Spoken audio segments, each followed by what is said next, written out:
Jim Bob, Jill Duggar's horrible father, drove her to the breaking point years ago. But she was his loving daughter for the majority of her life. A mark of a terrible cult. She was also a reality TV star. In certain respects, children living in toxic environments may get a little respite from the presence of reality TV cameras. And perhaps it was for them, too, in a sense. However, Jill claims that the process of filming them really forced her parents to adopt stricter cult restrictions.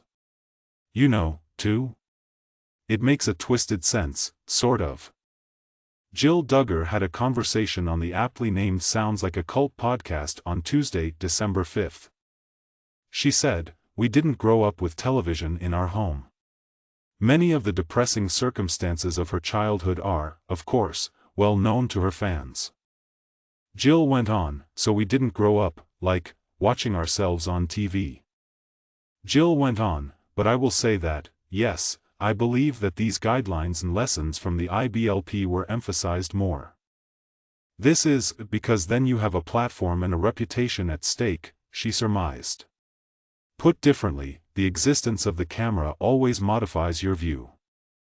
Jill stated that in order to use the show as a platform for their ministry, she and her siblings had to concentrate on protecting it.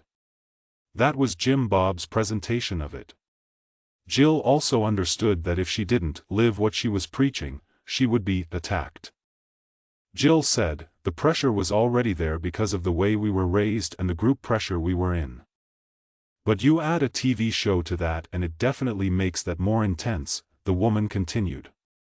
"Consider this, you wouldn't show a TV team a cheat day if they were there to record your eating and exercise routine. Extremely conservative lives are similar. Jim Bob and Michelle, the Duggar Church, and the IBLP brought their kids up on the periphery of society with perverted morals. They live in an abusive cult that believes women and men are naturally inferior. The absence of mutual consent or even sex education created an environment that was perfect for sexual predators to stalk. However, a large portion of the show concentrated on the more innocent, sterilized facets of this evil society.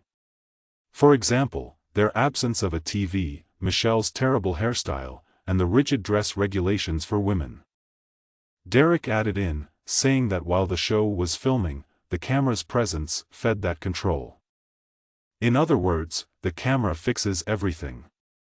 Therefore, they would have had to justify it to the viewers if one of the Duggar daughters had dressed down for a trip into town on the show.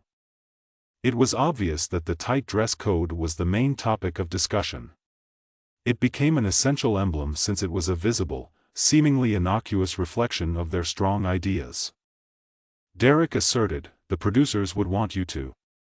He explained, "If one of the central themes is like, we all wear this kind of clothing.